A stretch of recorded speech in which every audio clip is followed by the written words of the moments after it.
Poder para alcanzar la cumbre más elevada.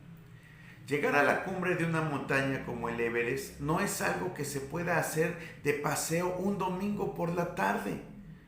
Es una empresa que requiere cuidadosa preparación. John Hunt, Edmund Hillary y los demás miembros de la expedición que llegó a la cumbre del Everest en 1953 pasaron largos meses preparándose. Dedicaron muchas semanas al estudio de los informes de las expediciones anteriores para aprovechar la experiencia de sus predecesores y también para analizar cuidadosamente la historia de aquellas expediciones a fin de no cometer los mismos errores. Un detalle que muestra cuán meticulosa fue la preparación que hicieron es el caso de la provisión de agua que utilizaron. Durante el tiempo en que los británicos se preparaban para la gran empresa, diversos equipos de escaladores de otras nacionalidades estaban compitiendo por llegar primero al techo del mundo. Los suizos estuvieron listos primero y se lanzaron a la conquista con grandes esperanzas. Con un poderoso equipo de escaladores y con un tiempo inusitadamente favorable, lograron colocar dos hombres a unos 200 metros de la cumbre. Pero, a pesar de sus heroicos esfuerzos, no pudieron alcanzarla. Negándose a aceptar la derrota y resueltos a vencer, enviaron otra pareja de escaladores. La victoria dependía de ellos. Aquellos hombres lo sabían y lucharon como héroes, pero no lograron conquistar la montaña. La expedición entera regresó desanimada y derrotada. Habían estado tan cerca y a la vez tan lejos. John Hunt, médico y comandante de la expedición británica, estudió cuidadosamente los registros de los escaladores suizos. Asombrado, descubrió que habían bebido menos de 2 vasos de agua por hombre al día, cantidad exigua para gente que estaba realizando esfuerzos tan enormes. Cuando la expedición británica atacó el Everest al año siguiente, llevó combustible y equipo adicional para derretir nieve y hielo, y cada hombre recibió la indicación de beber toda el agua que pudiera. Ya sabemos que la expedición inglesa logró realizar la hazaña. Hillary y Tenzing, los dos héroes que plantaron la primera bandera que ondeó en el pico más elevado del planeta, bebieron un promedio de 12 vasos de agua por día. Tanta limonada bebieron que Tenzing la llamaba la expedición de la limonada. Fue mucho el tiempo que dedicaron a reunir el equipo y las provisiones y a completar los detalles de la expedición. Llevaron toda la carga en ferrocarril hasta donde fue posible. De allí en adelante contrataron 350 porteadores nativos de las montañas para llevar toda la carga hasta los campamentos. Establecieron nueve campamentos.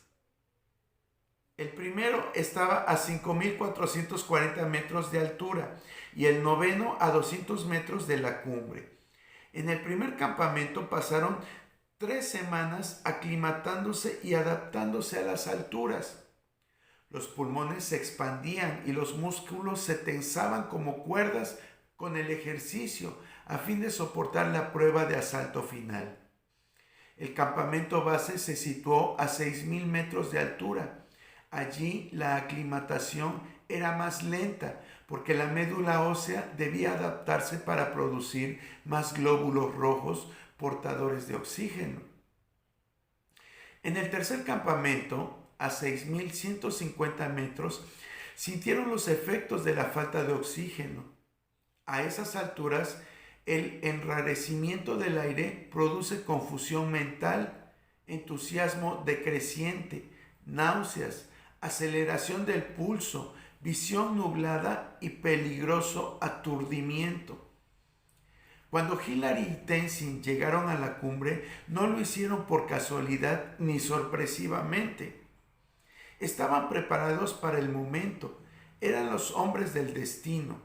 Sin embargo, no se atribuyeron la victoria, porque bien sabían que toda la expedición había trabajado en equipo, sacrificándose para ellos dos con el fin de impulsarlos y colocarlos en la cumbre del Everest. Muchos lo han intentado, pero al parecer es una empresa demasiado grande para que la emprenda y la concluya un solo escalador. La conquista del Everest fue el resultado de la preparación, la eficiencia y la tenacidad en la búsqueda de una meta altamente apreciada. Lo mismo ocurre en la vida. Ocupar un sitio entre las mujeres y los hombres de éxito, triunfar en la obra de la vida, es el resultado de sujetarse a las 4 leyes del éxito. La 1, fijarse una meta. La 2, trazar planes para alcanzarla. La 3, trabajar con entusiasmo. Y 4, perseverar todo el tiempo que sea necesario hasta alcanzar la victoria. Ya hemos hablado de cómo puedes construir la pirámide de tu vida tan alta como sea posible, pero conviene considerar con más cuidado cómo alcanzar la cumbre más alta de la vida, que como dice el apóstol San Pedro, es llegar a tener parte en la naturaleza de Dios. Es natural que cuanto más alta sea esa meta, más obstáculos dificulten el ascenso, más preparación se necesite y más esfuerzos se requieran para llegar a la cumbre, pero vale la pena realizarlos. Hay un abismo que nos separa de la divinidad. Es el mayor obstáculo que nos impide alcanzar la más alta de las cumbres. El profesor Isaías se refiere así a este abismo. Vuestras iniquidades os han separado de vuestro Dios, y vuestros pecados han ocultado su rostro de vosotros para no escuchar, porque vuestras manos están contaminadas de sangre y vuestros dedos de iniquidad. Vuestros labios pronuncian mentira y vuestras lenguas hablan maldad. El gran problema humano es la iniquidad, ese mal incurable que afecta al universo, que nos afecta a cada uno de los seres que habitamos el planeta Tierra y que en el lenguaje bíblico tradicional se denomina pecado. Eso es lo que nos mantiene separados de Dios, destituidos de la vida y condenados a las tinieblas de la muerte eterna. No hay nadie en este mundo que se halle libre de este dominio y de este destino. Así pues, por medio de un solo hombre entró el pecado en el mundo y trajo consigo la muerte. Y la muerte pasó a todos, porque todos pecaron. ¿Quién puede subir al monte del Señor?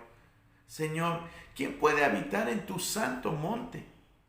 Son las solemnes preguntas que el salmista contesta diciendo: solo el que vive sin tacha y hace lo bueno, el que dice la verdad de todo corazón, el que no habla mal de nadie, el que no hace daño a su amigo ni ofende a su vecino, el que cumple sus promesas aunque le vaya mal, el que presta su dinero sin exigir intereses, el que no acepta soborno en contra del inocente. Puesto que el pecado es el mayor problema humano, nuestra mayor necesidad es resolverlo. Pero nadie es capaz de librarse del problema mediante sus propios esfuerzos. Por más que te laves con lejía y uses todo el jabón que quieras, ante mí sigue presente la mancha de tu pecado. Yo, el Señor, lo afirmo. En el poema de Job, que es un drama donde el problema del mal se presenta como la gran incomprensible tragedia humana, se dice: ¿podrá pues un simple hombre ser puro e inocente frente a Dios? A sus ojos ni la luna tiene brillo, ni son puras las estrellas, mucho menos el hombre, este gusano miserable. El Eterno Todopoderoso es demasiado puro y demasiado santo para admitir en su presencia ningún ser humano contaminado por la iniquidad. Abrumado por esta convicción, Job dice: no hay nadie que pueda sacar pureza de la impureza. ¿No hay pues esperanza? Si la muerte es la justa paga del pecado y si todos somos pecadores, Caeremos todos sin remedio en el silencio de la muerte, destituidos para siempre del don de la vida. Tenemos buenas noticias para todos. Sí hay esperanza. Es cierto que el pecado es una enfermedad incurable. Es cierto que no hay solución humana para el mal que todos llevamos dentro, pero el Eterno Todopoderoso tiene el remedio. Que hay limpieza para nuestra sociedad y esperanza para el pecador es la mejor y mayor de las noticias que jamás pueda resonar en todos los ámbitos del universo. Y darán gracias con alegría que los ha preparado a ustedes para recibir en la luz la parte de la herencia que Él dará a quienes pertenecen a su pueblo. Dios nos libró del poder de la oscuridad y nos llevó al reino de su amado Hijo, por quien nos salvó y nos perdonó nuestros pecados, y por medio de Cristo quiso poner en paz consigo al universo entero, tanto lo que está en la tierra como lo que está en el cielo, haciendo la paz mediante la sangre que Cristo derramó en la cruz.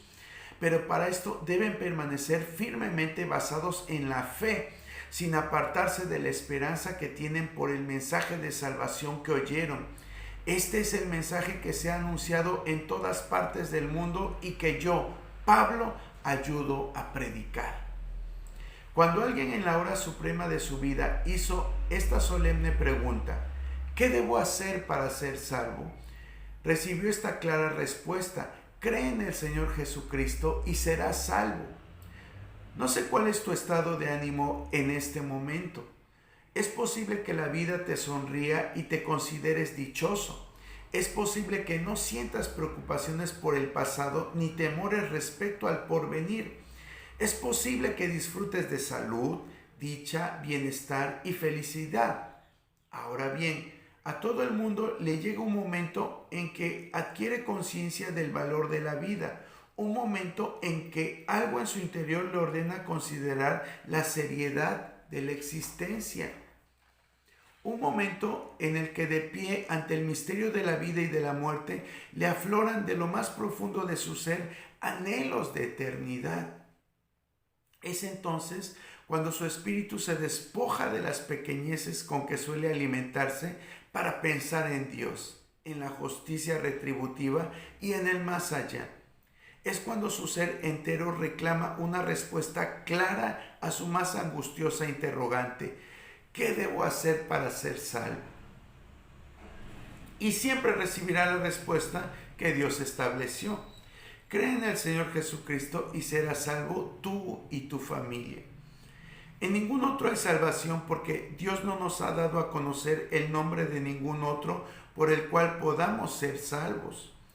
Pero Dios en su bondad y gratuitamente los ha librado de la culpa mediante la liberación que se alcanza en Cristo Jesús. Dios hizo que Cristo, al derramar su sangre, fuera el instrumento del perdón. Este perdón se alcanza por la fe y demuestra que Dios es justo y que, si pasó por alto los pecados en otro tiempo, fue solo a causa de su paciencia. Igualmente demuestra que Dios es justo ahora y que sigue siendo justo al declarar libres de culpa a los que creen en Jesús. Quien acepta esta maravillosa oferta divina para la salvación no sufrirá la muerte eterna que traerá consigo la extirpación del mal de todo el universo.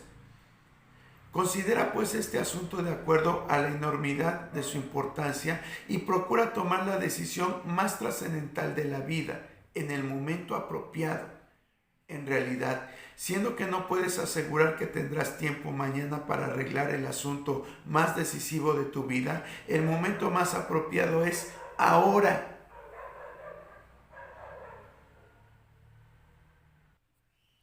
Después de salvar el gran obstáculo del pecado, el cristiano necesita ascender. Tiene que emprender la carrera de la vida y pelear la buena batalla de la fe. El apóstol San Pablo se está refiriendo a esto cuando dice: por eso nosotros, teniendo a nuestro alrededor tantas personas que han demostrado su fe, dejemos a un lado todo lo que nos estorba y el pecado que nos enreda y corramos con fortaleza la carrera que tenemos por delante. Fijemos nuestra mirada en Jesús, pues de Él procede nuestra fe y Él es quien la perfecciona. Jesús sufrió en la cruz sin hacer caso de lo vergonzoso de esa muerte, porque sabía que después del sufrimiento tendría gozo y alegría y se sentó a la derecha del trono de Dios. La meta del cristiano es la más elevada que ser humano alguno pueda fijarse. El apóstol San Juan en el Apocalipsis contempló en visión y oyó de Jesús diciendo: a los que salgan vencedores les daré un lugar conmigo en mi trono, así como yo he vencido y me he sentado con mi Padre en su trono. El cristiano puede y debe aspirar a ocupar un lugar en el monte de Dios, es decir, tener un lugar en su reino. Para poder hacerlo, necesita mantener sus ojos fijos en Jesús y sentirse liberado de toda carga de pecado. Nadie podría subir al monte de Dios cargado con el peso del pecado. Todos los que pongan su vista en Jesús, todos los que acepten su invitación y sus principios, llegarán donde Él llegó. Su invitación es promesa, su llamado una garantía plena. Cuando Plutarco, cuando Alejandro partió de Macedonia a la conquista de Asia, su ejército se componía de 30,000 soldados de infantería y 5,000 de caballería. Sus fondos no eran más que 70 talentos y únicamente tenía provisiones para 30 días. La historia ya nos ha dicho lo que pasó. Con tan pocos hombres, tan escasos recursos y menos víveres, invadió y conquistó el imperio de los persas, que movilizaba un ejército de 1,000,000 de soldados. Pero la misma buena fortuna de su campaña se convirtió en su mayor peligro. Cuando puso rumbo hacia las fronteras de la India, vio que el ejército transportaba un enorme botín y el peso de aquella carga no solo les impedía el avance, sino que estaba minando la resistencia de sus corazones. Los anhelos de aquellos hombres ya no se ponían en la conquista de la India, sino en la patria, donde esperaban disfrutar el fruto de sus victorias. El ejército macedonio, cargado de tesoros, no anhelaba avanzar, sino retroceder. No deseaba el combate, sino el descanso. No pensaba en la India, sino en Macedonia. Alejandro, que por algo era grande, se dio cuenta de cuál era el problema. Ordenó reunir sus propios carros cargados de tesoros y los de sus amigos y colaboradores más cercanos en una gran explanada. Luego mandó que se colocaran los carros de los oficiales y de la tropa junto a los primeros. Y a continuación, ante la mirada atónita de su ejército, dio la terrible orden: quemar todos los carros cargados de riquezas. Un grito semejante a un rugido hizo temblar las montañas circundantes. No obstante, pronto las tropas griegas comprendieron la sabiduría de aquella decisión heroica. Con semejante impedimento no hubieran podido conquistar la India ni volver a su patria. Era necesario despojarse de aquel peso mortal. ¿Qué peso te impide correr con libertad la carrera que Dios te propone? Si hay algo que te impide seguir el camino que Jesús marcó con sus huellas, abandónalo antes que sea demasiado tarde y acepta la invitación de Jesús que dice: dame, hijo mío, tu corazón y mira en tus ojos por mis caminos. Señales en la ruta.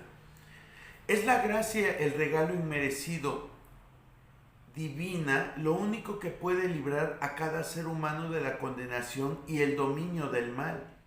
Y es la gracia de Dios la que nos capacita para cambiar por completo nuestra filosofía y estilo de vida, venciendo el pecado y viviendo de acuerdo a su voluntad. El cristiano es el ser más libre que habita sobre este planeta. Cristo lo libertó de la esclavitud del pecado a fin de que pudiera libremente elegir a quién servir. Cuando el cristiano decide servir a su Señor y Salvador Jesucristo, comienza a vivir la maravillosa libertad de los hijos de Dios.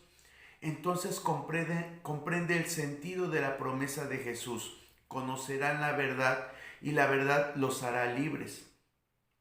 En su servicio a Dios y en la sumisión a su voluntad encuentra la esencia de la libertad. Por eso, a la ley de Dios, que es la norma de la justicia y el carácter, y que es la guía del cristiano en el camino que conduce al reino de Dios, se la llama la ley que nos trae libertad. Ustedes hacen bien si de veras cumplen la ley suprema, tal como dice la Escritura: ama a tu prójimo como a ti mismo. Pero si hacen diferencia entre una persona y otra, cometen pecado y son culpables ante la ley de Dios. Porque si una persona obedece a toda la ley, pero falla en un solo mandato, resulta culpable frente a todos los mandatos de la ley. Pues el mismo Dios que dijo, no cometas adulterio, dijo también, no mates. Así que si uno no comete adulterio, pero mata, ya ha violado la ley. Ustedes deben hablar y portarse como quienes van a ser juzgados por la ley que nos trae libertad. La gracia divina, ese don inmerecido que nos liberta de la condenación que merecíamos por haber violado la ley de Dios, es la que nos capacita para vivir en conformidad y obediencia a esa ley. Jesús, que nos perdona los pecados pasados, nos dice: vete y no vuelvas a pecar, y nos otorga con su gracia el poder para vivir en armonía con ese mandato. El Altísimo hizo una promesa hace muchos años que se cumple cada día en la vida de quienes le aceptan. El Señor dice: vendrán días en que haré un nuevo pacto con Israel y con Judá. Este pacto no será como el que hice con sus antepasados cuando los tomé de la mano para sacarlos de la tierra de Egipto. Y como ellos no cumplieron mi pacto, yo los abandoné, dice el Señor. El pacto que haré con Israel después de aquellos días será este: pondré mis leyes en su mente y las escribiré en su corazón. Yo seré su Dios y ellos serán mi pueblo. Ya no será necesario que unos a otros, compatriotas o parientes, tengan que instruirse para que conozcan al Señor, porque todos me conocerán, desde el más pequeño hasta el más grande. Yo les perdonaré sus maldades y no me acordaré más de sus pecados. Y no vayas a creer que al referirse a Israel, el Señor está pensando en la nación israelí que se asienta en las tierras del Próximo Oriente. Israel es el nombre del pueblo de Dios a través de los siglos. El nombre de Israel, tal como lo usa el Nuevo Testamento, está desprovisto de toda connotación nacional o étnica. Quienes aceptan la salvación que Cristo ofrece y deciden hacer su voluntad son israelitas en el sentido de que también son hijos de Dios.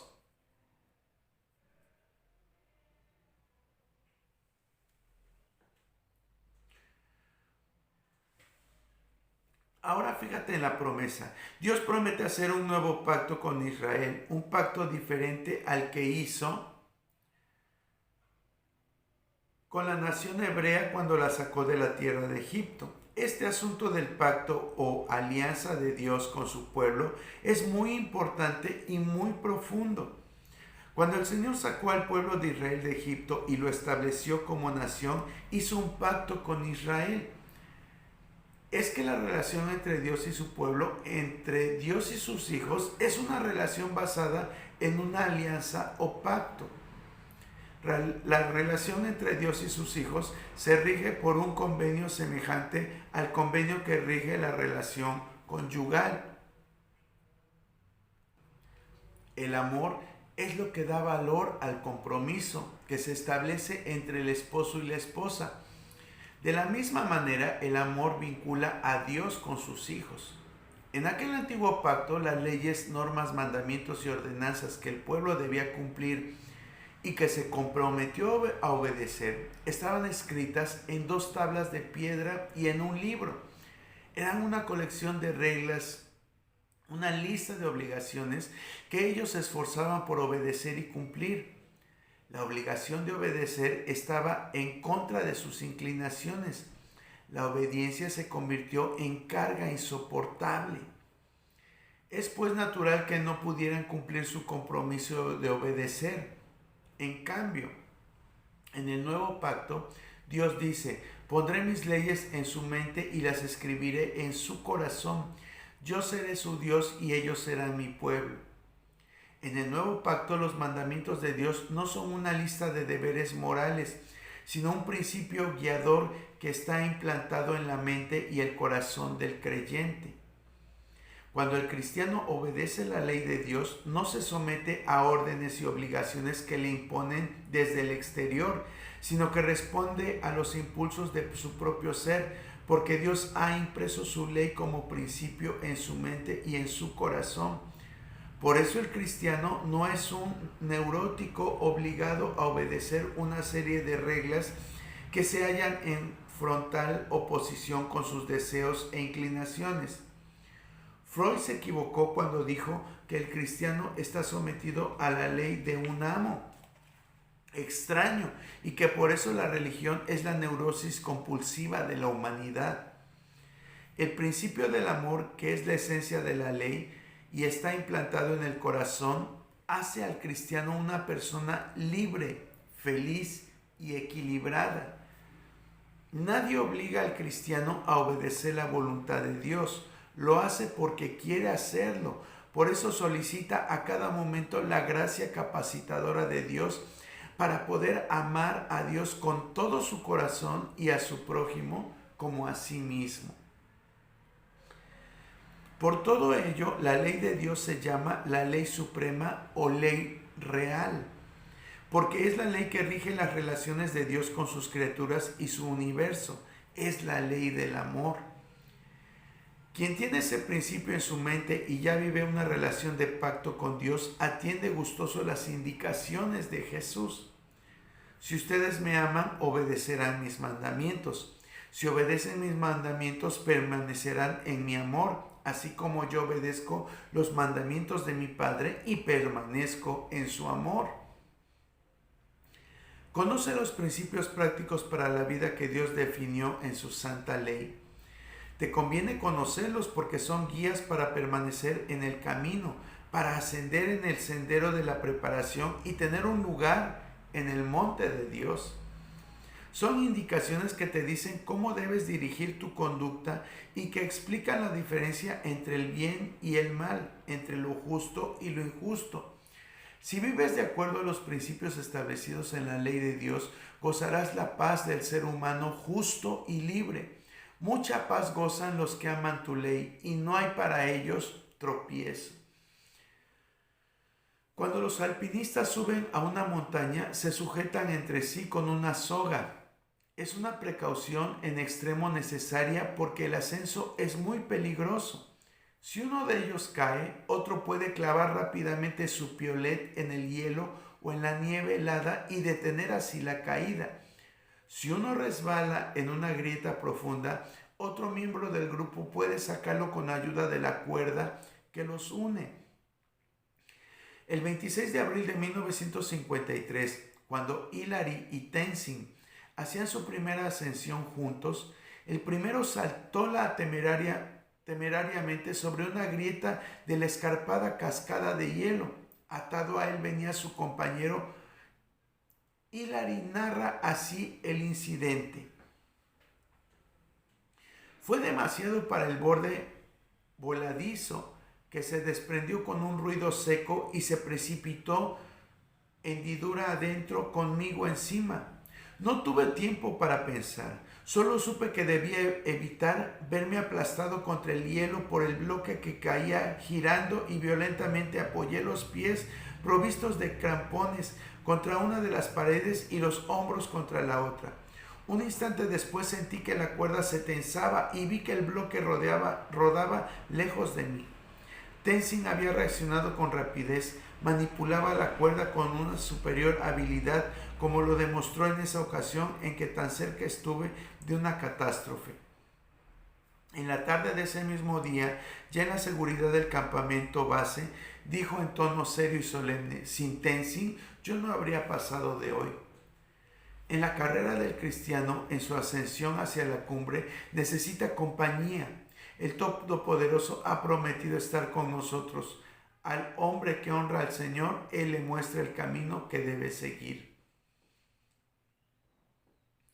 Los peligros que acechan al joven cristiano son múltiples. El apóstol San Pedro nos advierte: sean prudentes y manténganse despiertos, porque su enemigo el diablo, como un león rugiente, anda buscando a quien devorar. Por eso Jesús prometió: por mi parte, yo estaré con ustedes todos los días y hasta el fin del mundo. Para estar seguro, el cristiano debe permanecer cerca de Jesús a cada momento, porque Él dijo: sigan unidos a mí como yo sigo unido a ustedes. Una rama no puede dar uvas de sí misma si no está unida a la vid. De igual manera, ustedes no pueden dar fruto si no permanecen unidos a mí. Yo soy la vid y ustedes son las ramas. El que permanece unido a mí y yo unido a él da mucho fruto, pues sin mí no pueden ustedes hacer nada. El cristiano permanece con Dios de la misma forma en que un joven o una señorita se relacionan con sus amigas y amigos. Cada vez que el cristiano lee las Sagradas Escrituras y se comunica con Dios por medio de la oración, se pone en contacto íntimo personal con Jesús. Cuanto más a menudo habla con Dios, porque orar es hablar con Dios y leer la Sagrada Escritura es oír su voz, más estrecho es el compañerismo. Así el cristiano puede andar diariamente con Jesús. De los muchos instrumentos y objetos necesarios para una expedición al monte Everest, uno de los más importantes es el humilde calendario. La India, que limita con el Himalaya por el sur, es una tierra de monzones. Esto significa que tiene una estación de lluvias abundantes y casi continuas. Antes del comienzo de la estación de los monzones hay un periodo en que predomina el tiempo caluroso y al final hay otro de varios meses de lluvias frías. Durante muchos años los hombres se habían preguntado cuál sería el momento del año más apropiado para intentar el ascenso a la cumbre del Everest. ¿Habría que hacerlo antes, durante o después de la estación de los monzones? Se descubrió que después de la estación monzónica, al final de septiembre, los vientos del oeste eran tan fuertes y fríos que nadie hubiera podido sobrevivir. Durante los monzones existía un grave peligro a causa de los glaciares y de las formaciones rocosas que podían derrumbarse como consecuencia de los rayos y de las fuerzas de la lluvia. Finalmente se decidió que el momento más apropiado para el ascenso era el periodo exactamente antes del comienzo de los monzones, cuando el tiempo es menos riguroso y que es el comprendido entre el 15 de mayo y el 15 de junio. Los miembros de la expedición consultaron el calendario para decidir cuándo debían tener listas las provisiones. Lo consultaron además para establecer cuánto tiempo tardarían los porteadores en transportar los materiales y cuánto se demorarían los sherpas en montar los campamentos. Era preciso que tuvieran todo terminado en el momento debido. Si actuaban con mucho adelanto, las provisiones se echarían a perder. Si trabajaban con demasiada lentitud, la estación de los monzones llegaría antes de que ellos alcanzasen su meta. De manera que los hombres observaban continuamente el calendario mientras realizaban los preparativos para escalar la cumbre. ¿Qué hora es en el gran reto celestial? ¿Qué fecha es en el calendario divino que marca el devenir del mundo? Convendría que te hicieras esta solemne pregunta: ¿cuál es el momento más apropiado para subir al monte de Dios?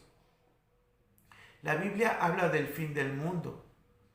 Ha dado muchos indicios para calcular la época de la historia cuando ocurrirá el gran acontecimiento.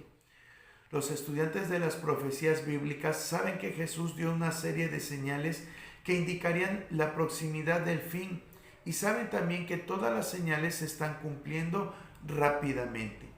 Jesús dijo: ustedes tendrán noticias de que hay guerras aquí y allá, pero no se asusten, pues así tiene que ocurrir, porque una nación peleará contra otra y un país hará guerra contra otro.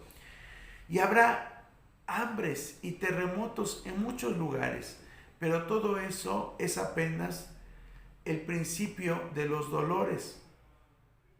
Habrá señales en el sol, en la luna y en las estrellas, y en la tierra las naciones estarán confusas y se asustarán por el terrible ruido del mar y de las olas.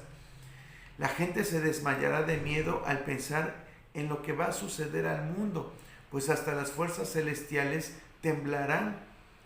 Creo que convendrás conmigo en que las señales se están cumpliendo. La situación actual del mundo es justo lo que Jesús anunció. Vivimos en los momentos finales de la tierra. El fin se acerca. Si quieres subir a la cumbre y vivir en el reino de Dios, debes decidirte ahora. Hoy, ahora mismo, es el momento. Mañana puede ser demasiado tarde. Acepta a Jesús como tu Salvador ahora y comienza la ascensión de la fe. En su epístola universal, el apóstol San Pedro nos dice con las más solemnes palabras de advertencia y consejo a todos y también a ti: pero el día del Señor vendrá como un ladrón. Entonces los cielos se desharán con un ruido espantoso. Los elementos serán destruidos por el fuego y la tierra con todo lo que hay en ella quedará sometida al juicio de Dios. Puesto que todo va a ser destruido de esa manera, ¿con cuánta santidad y devoción deben vivir ustedes? Esperen la llegada del día de Dios y hagan lo posible por apresurarla. Ese día los cielos serán destruidos por el fuego y los elementos se derretirán entre las llamas, pero nosotros esperamos el cielo nuevo y la tierra nueva, que Dios ha prometido, en los cuales todo ser justo y bueno. Por eso, queridos hermanos, mientras esperan estas cosas, hagan todo lo posible para que Dios los encuentre en paz, sin mancha ni culpa.